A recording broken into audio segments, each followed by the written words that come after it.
Bismillahirrahmanirrahim. Assalamualaikum warahmatullahi wabarakatuh. Bagaimana kabarnya anak-anak semua? Semoga selalu sehat dan dalam lindungan Allah Subhanahu wa taala. Amin amin ya rabbal alamin. Di masa pandemi ini, kita harus selalu menjaga kesehatan dan mematuhi protokol kesehatan. Yang terpenting yaitu menjaga jarak, memakai masker dan juga mencuci tangan. Semoga pandemi ini segera berakhir ya. Amin amin ya rabbal alamin. Sebelum pembelajaran dimulai, mari kita awali dengan berdoa. Bismillahirrahmanirrahim. Raditu billahi rabba wa bil islami dina wa bi Muhammadin nabiyyan wa rasula. Rabbi zidni ilma warzuqni fahma. Amin ya rabbal alamin. Oke, dalam pertemuan kali ini kita akan membahas tata cara, adab, bacaan berzikir dan berdoa setelah sholat. Yang pertama yaitu pengertian berzikir. Kata zikir jika ditelaah dari segi bahasa adalah bermakna mengingat. Zikir ditinjau dari istilah adalah membasahi lidah dengan ucapan-ucapan pujian kepada Allah. Selanjutnya, secara etimologi zikir berasal dari kata dzakaro yang berarti menyebut, menyucikan, menggabungkan, menjaga, mengerti, mempelajari, memberi dan nasihat. Oleh karena itu, zikir berarti mensucikan dan mengagungkan, juga dapat diartikan menyebut dan mengucapkan nama Allah atau menjaga dalam ingatan. Zikir merupakan ibadah hati dan lisan yang tidak mengenal batasan waktu. Bahkan Allah memberikan sifat ulul albab adalah pada mereka-mereka yang senantiasa menyebut Rabb-Nya, baik dalam keadaan berdiri, duduk, bahkan juga berbaring. Pada hakikatnya, orang yang sedang berzikir adalah orang yang sedang berhubungan dengan Allah. Seseorang yang senantiasa mengajak orang lain untuk kembali kepada Allah dan memerlukan ataupun melakukan zikir yang lebih dari seorang muslim biasa. Selanjutnya, jika ditelaah lebih lanjut, zikir adalah penyebutan asma Allah di mulut atau di lidah yang dibenarkan dalam hati dan diwujudkan dalam bentuk amal perbuatan. Sebagai contoh, seseorang yang berzikir dengan menyebut subhanallah diucapkan di lidah lalu dibenarkan dalam hati bahwa Allah Maha Suci dan diwujudkan dalam perbuatan. Makna zikir itu yakni mulut, hati, pikiran dan perbuatan diingatkan untuk senantiasa suci dari dosa atau maksiat. Inilah hakikat zikir yang sebenarnya. Kemudian yang kedua yaitu tata cara dan adab berzikir. Yang pertama, menggunakan pakaian yang halal, suci, dan wangi. Sedangkan kesucian batin bisa terwujud dengan memakan makanan yang halal. Kemudian yang kedua ada khusyuk. Kemudian yang ketiga dengan niat yang ikhlas. Selanjutnya, jika berzikir harus dilakukan secara berjamaah, maka hendaklah ia berzikir dalam lingkungan majelis. Kemudian tangan ditaruh di paha dan matanya dipejamkan seraya terus menghadap ke depan. Dan yang terakhir yaitu apabila ia berzikir sendiri, alangkah baiknya jika ia duduk bersila menghadap kiblat. Dan jangan lupa kata Syekh Solih, ketika akan memfokuskan diri berzikir, hendaknya bersuci terlebih dahulu, baik dari hadas kecil ataupun hadas besar. Ketika berhadas kecil, maka berwuduklah. Wudhu yang dilakukan secara benar, kata Umar bin Khattab, akan mengusir setan.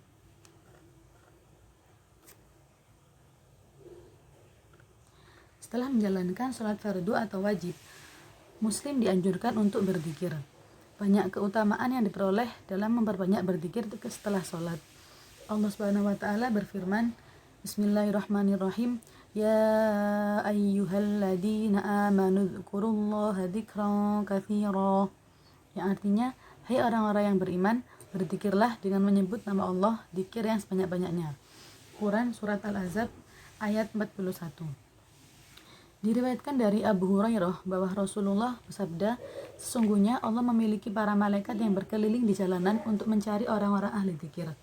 Dan ketika mereka menemukan sekelompok orang yang senantiasa berzikir kepada Allah, maka para malaikat itu kemudian memanggil, ambillah kebutuhan kalian.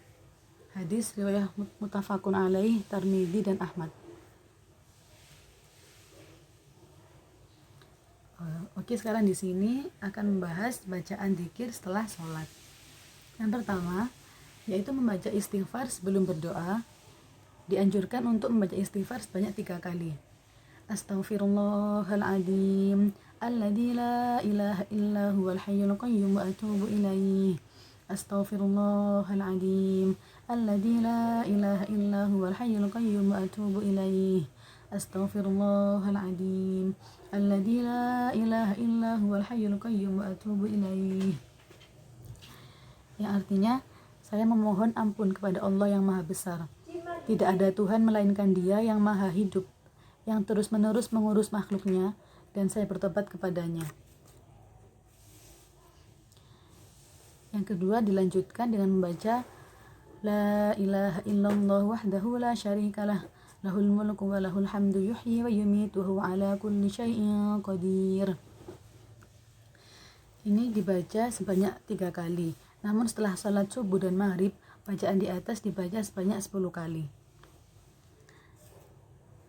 Kemudian yang ketiga, memohon perlindungan dari siksa neraka dengan membaca berikut 3 kali. Allahumma ajirni minan nar, Allahumma ajirni minan nar, Allahumma ajirni minan nar. Namun ketika sholat subuh dan maghrib, bacaan di atas dibaca sebanyak 7 kali. Yang bacaan yang keempat yaitu memuji Allah dengan kalimat Allahumma antas salam wa minkas salam wa ilaika ya'udus salam fahayyina rabbana bis salam wa adkhilna al jannata darus salam tabarakta rabbana wa ta'alaita ya dzal jalali wal ikram. Yang artinya, ya Allah, Engkau adalah zat yang mempunyai kesejahteraan, dan daripadamulah kesejahteraan itu, dan kepadamulah akan kembali lagi segala kesejahteraan itu. Maka hidupkanlah kami, ya Allah, dengan sejahtera, dan masukkanlah kami ke dalam surga kampung kesejahteraan. Engkaulah yang kuasa memberi berkah yang banyak, dan Engkaulah yang maha tinggi, wahai zat yang memiliki keagungan dan kemuliaan. Kemudian bacaan yang selanjutnya yaitu membaca surah Al-Fatihah. A'udzu billahi minasyaitonir rajim. Bismillahirrahmanirrahim. Alhamdulillahi rabbil alamin. Ar-Rahmanir Rahim. Maliki yaumiddin. Iyyaka na'budu wa iyyaka nasta'in. Ihdinas siratal mustaqim. Siratal ladzina an'amta 'alaihim ghairil maghdubi 'alaihim waladdallin. Kemudian selanjutnya membaca ayat kursi. A'udzu billahi minasyaitonir rajim. Bismillahirrahmanirrahim. Allahu la ilaha illa huwal hayyul qayyum la ta'khudhuhu sinatun wa la nawm lahu ma fis samawati wa ma fil ard ma dzalladzi yashfa'u 'indahu illa bi idnih ya'lamu ma baina aydihim wa ma khalfahum wa la yuhituna bi syai'in min 'ilmihi illa bima syaa' wasi'a kursiyyuhu samawati wal arda wa la ya'uduhu hifdhuhuma wa huwal 'aliyyul 'azim. Kemudian selanjutnya membaca tasbih, tahmid, dan takbir 33 kali. Subhanallah 33 kali, Alhamdulillah 33 kali, dan yang terakhir Allahu Akbar 33 kali. Kemudian yang kesembilan membaca takbir, tahmid, tasbih, dan tahlil. Allahu Akbar kabiran walhamdulillahi katsira wa subhanallahi bukratan wa asila. La ilaha illallah wahdahu la syarikalah, lahul mulku wa lahul hamdu yuhyi wa yumitu wa huwa ala kulli syai'in qadir. Wa la haula wa la quwwata illa billahil aliyyil azim. Kemudian disambung dengan bacaan istighfar dan tahlil. Astaghfirullahaladzim, astaghfirullahaladzim, astaghfirullahaladzim. Afdalu dzikri fa'lamu annahu la ilaha illallah hayyum mawjud, la ilaha illallah hayyum ma'bud, la ilaha illallah hayyum baq, la ilaha illallah sayyiduna Muhammadur Rasulullah sallallahu alaihi wasallam. Saya, Mas Yogah kami akan menjelaskan tata cara, adab, dan bacaan berdoa setelah sholat. Yang pertama yaitu pengertian berdoa. Dalam perspektif bahasa, kata doa berasal dari bahasa Arab. Da'a, yada'u, da'a, da'watun, yang mengandung arti memanggil, mengundang, minta tolong, meminta, dan memohon. Secara istilah, doa adalah permohonan atau permintaan dari seseorang hamba kepada Allah SWT dengan menggunakan lafal yang dikehendaki dan dengan memenuhi ketentuan yang ditetapkan, atau meminta sesuatu sesuai dengan hajatnya, atau memohon perlindungan kepada Allah SWT melalui lisan atau hati dengan menggunakan kalimat-kalimat atau pernyataan-pernyataan khusus sebagaimana yang tertulis pada Al-Quran, As-Sunnah, ataupun keteladanan para sahabat Rasulullah SAW dan juga orang-orang yang saleh, dengan penuh harapan agar doa yang dimohonkan itu agar segera dikabulkan oleh Allah SWT. Berdasarkan pengertian doa itu, maka berdoa harus kepada Allah semata dan tidak boleh kepada selainnya. Berdoa bukanlah kebiasaan orang-orang yang lemah, melainkan kebiasaan orang yang tahu keberadaan dirinya yang sesungguhnya. Orang yang mempunyai iman kepada Allah akan menggunakan sarana ini dengan sebaik-baiknya dan menyadari bahwa ia hanya makhluk yang lemah. Dengan demikian, dia sama sekali tidak berani berlaku sombong kepada Sang Pencipta. Pada hakikatnya, berdoa ini merupakan upaya mendekatkan diri kepada Allah SWT melalui cara yang benar dan sesuai dengan petunjuk Nabi. Sebagaimana konsekuensinya, orang yang berdoa akan merasakan akhlaknya semakin bernilai serta akan tercapai perasaan tenang. Selain itu, berdoa ini juga memiliki keutamaan. Di antaranya yaitu keutamaan doa di sisi Allah melebihi dari segala keutamaan. Kemudian, doa adalah senjata bagi orang-orang yang mukmin. Doa juga merupakan sebuah ibadah. Doa berarti menghadapkan hati kepada Allah dengan penuh keyakinan dan keikhlasan. Selain itu, doa juga merupakan zikir kepada Allah dan merupakan obat bagi jiwa. Dengan doa, manusia akan mendapatkan pengampunan Allah sehingga jiwanya lebih tenang. Kemudian yaitu tata cara berdoa. Yang pertama, dianjurkan menghadap kiblat. Ketika berdoa, sebaiknya menghadap kiblat. Meskipun tidak menghadap kiblat, sebenarnya tidak masalah. Namun, para ulama sepakat menganjurkan ketika berdoa itu sebaiknya menghadap kiblat. Kemudian yang kedua, mengangkat kedua tangannya dengan telapak tangan terbuka di depan dada, tepatnya di pertengahan dada. Tata cara yang kedua ini menandakan bahwa kita itu meminta kepada Allah seperti layaknya orang-orang yang mengemis di jalanan, yaitu dengan cara membuka telapak tangan.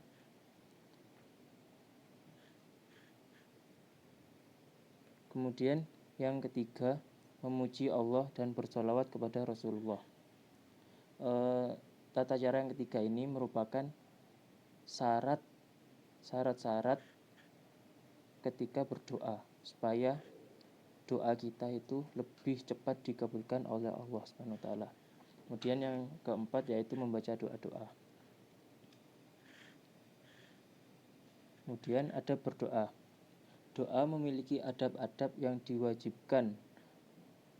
wajib diperhatikan oleh orang yang berdoa agar apa yang ia minta bisa terkabulkan dan hajatnya terlaksana. Di antara adabnya yaitu yang pertama, mengawali dan mengakhiri doa dengan pujian-pujian kepada Allah dan sholawat atas Nabi. Ketika berdoa, kita dianjurkan untuk mengawali dan mengakhiri doa dengan puji-pujian kepada Allah dan sholawat kepada Nabi Muhammad. Ini juga merupakan rukun-rukun dan syarat agar doa kita itu lebih cepat dikabulkan oleh Allah. Kemudian yang kedua, memanfaatkan keadaan yang mustajab untuk berdoa. Para ulama di sini menganjurkan kepada kita untuk memanfaatkan waktu yang mustajab untuk berdoa, karena waktu yang mustajab itu kemungkinan besar doa kita itu akan lebih cepat dikabulkan daripada waktu-waktu yang biasa. Kemudian yang ketiga, menghadap kiblat dan mengangkat tangan. Kemudian yang keempat, gunalah bahasa Arab. Jika tidak bisa, maka gunakan bahasa yang mudah dipahami. Ketika berdoa, jika kita bisa atau dapat berdoa dengan menggunakan bahasa Arab, maka hal itu lebih utama dan lebih baik. Karena bahasa Arab itu merupakan bahasa Al-Quran. Jika kita tidak bisa menggunakan bahasa Arab, maka tidak mengapa jika kita menggunakan bahasa selain bahasa Arab. Contohnya yaitu menggunakan bahasa Indonesia. Selain itu, tidak masalah juga selain bahasa Indonesia. Maksudnya, selain bahasa Arab dan bahasa Indonesia, bisa juga dengan bahasa yang lain. Kemudian yang selanjutnya ada berdoa yaitu dengan suara lirih dan tidak dikeraskan. Mengapa dengan suara lirih dan tidak dikeraskan? Karena ini merupakan salah satu adab yang menandakan bahwa kita itu hamba yang lemah di hadapan Allah.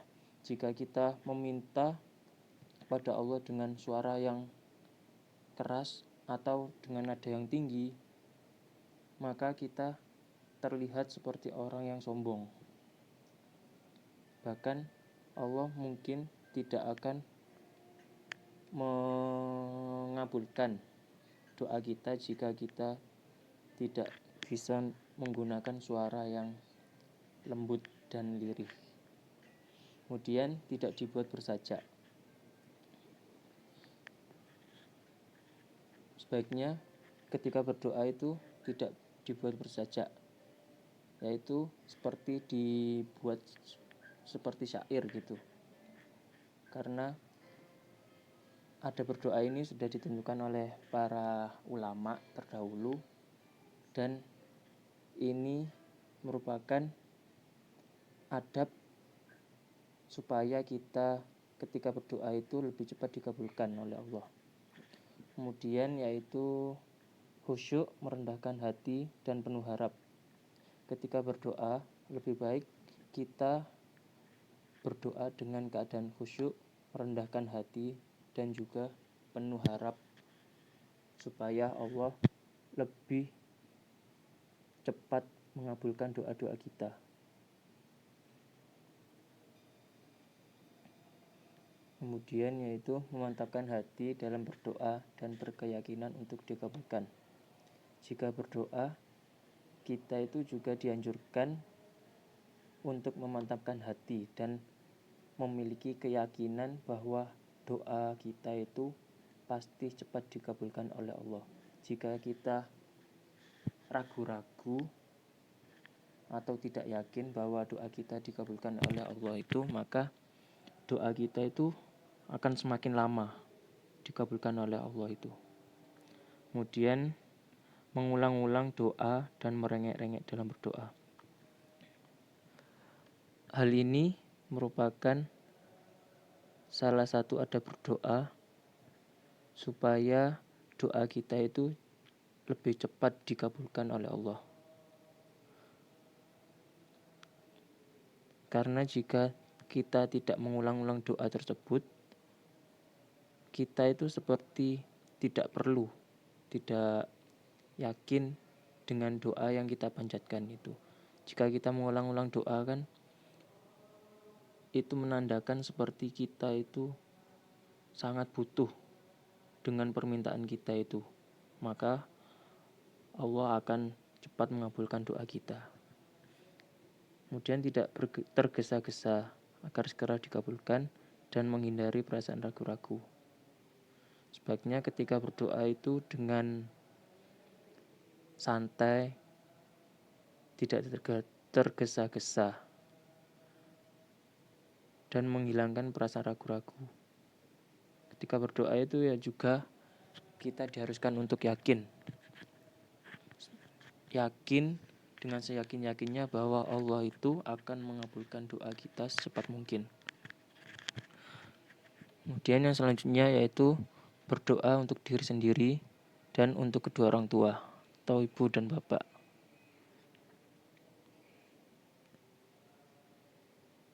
Yang kemudian memperbanyak taubat dan memohon ampun kepada Allah. Ini juga salah satu ada berdoa yang baik dan merupakan syarat dikabulkan doa kita. Karena ketika kita memohon, ketika kita berdoa dan dalam doa itu kita juga bertaubat dan memohon ampun, maka Allah itu seperti terenyuh gitu dan lebih mudah untuk mengabulkan doa kita. Kemudian hindari mendoakan keburukan, baik untuk diri sendiri, anak maupun keluarga. Dan yang terakhir yaitu menghindari makanan dan harta haram. Adab yang terakhir ini merupakan salah satu hal yang harus dihindari, karena hal tersebut dapat menjadi sebab doa kita dikabulkan atau tidak.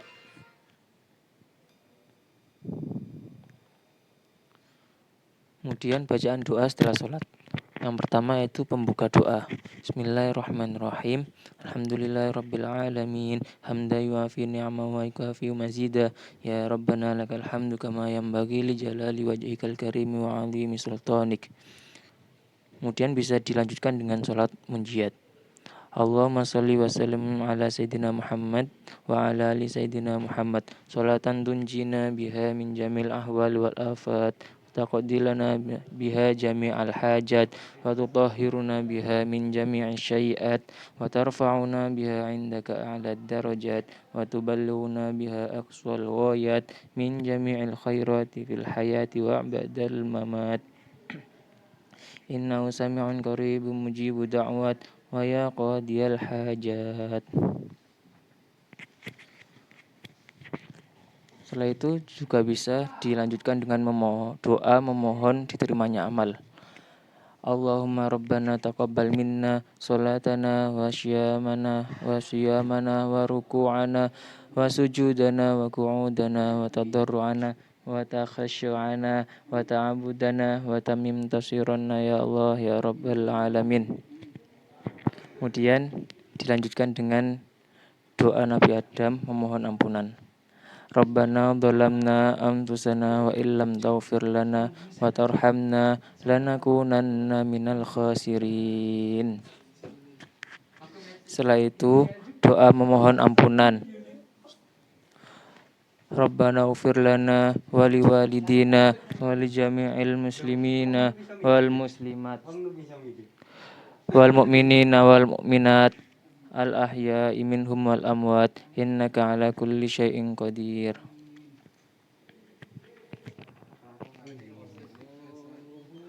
Kemudian dapat dilanjutkan dengan doa memohon keselamatan.